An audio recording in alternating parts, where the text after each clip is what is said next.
উপরে তেল ভেসে উঠেছে, রান্নাটা আমার কমপ্লিট। এই পর্যায়ে দিয়ে দিচ্ছি 1 চামচ গরম মশলা গুঁড়ো, আর আরো 1/2 চামচ লবণ দিয়ে দিচ্ছি। লবণের পরিমাণটা কিন্তু এই সময় ঠিকঠাক করে সবকিছু খুব ভালো করে মিশিয়ে দেবো। তো বন্ধুরা, রান্নাটা কিন্তু আমার একদম কমপ্লিট। সবশেষে 1 চামচ মতো ঘি মিশিয়ে গ্যাসের ফ্লেমটা বন্ধ করে স্ট্যান্ডিং টাইমে ঢাকা দিয়ে রেখে দেবো 5 মিনিট, তারপর পরিবেশন করব। আচ্ছা, যারা আমার রেসিপিটি দেখছেন কেমন লাগছে অবশ্যই কমেন্ট করে জানাবেন। আর আরও এরকমই নতুন নতুন রেসিপি দেখতে চাইলে কিন্তু আমার চ্যানেলটি সাবস্ক্রাইব করে রাখতে হবে।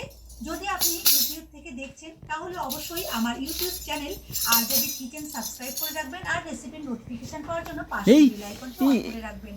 আর যেসব বন্ধুরা ফেসবুক থেকে দেখছেন তারা অবশ্যই আমার ফেসবুক পেজ আর যদি গুড ফুড পেজটি ফলো করে রাখবেন। দেখুন কতটা লোভনীয় হয়েছে, দেখেই জিভে জল চলে আসবে। বাঁধাকপিতে রেসিপি হয়তো এর আগে আপনি কখনো ট্রাই করেননি, বাড়িতে একবার অবশ্যই সবাইকে বানিয়ে খাওয়াবেন আর কমেন্ট করে আমাকে জানাবেন কেমন লাগলো। আমি কেটে দেখাচ্ছি, দেখুন ভেতরের দিকটা তো রাখতেছি যাতে অস্বীকার করতে না হারে। আজকের মতো আমি আসি, সবাই ভালো থাকবেন, সুস্থ থাকবেন।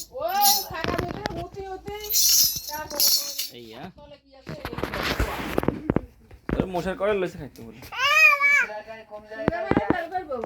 বাবা কলি বলছে সোনাসব গতি, যেখানে ওই চা খায়, যেখানে পান, হ্যাঁ কি বলে ক্রাম বোর্ড খেলে, যেখানে তাস খেলে, তুই সেখানে যা। আর গিয়ে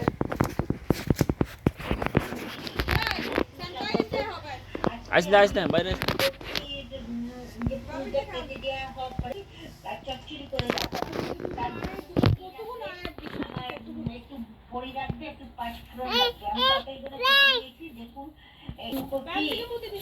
এই যে ফুলটা কেটে দিয়ে রান্না করেছি আর ডালগুলো রেখে দিয়েছি।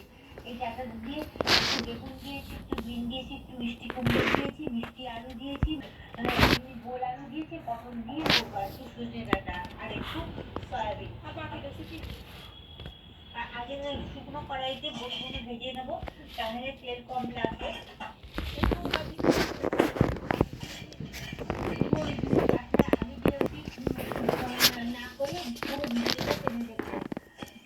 যারা আছেন তারা সাবস্ক্রাইব করে দেবেন, পাশে বেল আইকনটা প্রেস করে দেবেন, না হলে সাবস্ক্রাইবের কোনো মানে থাকবে না। যাই হোক, বড়িটা একটু নেড়ে 2 চামচের মতন তেল দিয়ে দিচ্ছি। বড়িটা দেখা তেলের পরে বড়ি দিলে তেল পাঠাবে, আমরা না বলে দিয়েছি আগে বড়িটা একটু ফ্রাই করে নিবি, তারপরে বড়ি তেল দিতে তেলটা কম লাগবে। একটু পাঁচফোড়ন দিচ্ছি, ফোড়নে পটলগুলো একটু নেড়ে নেবো।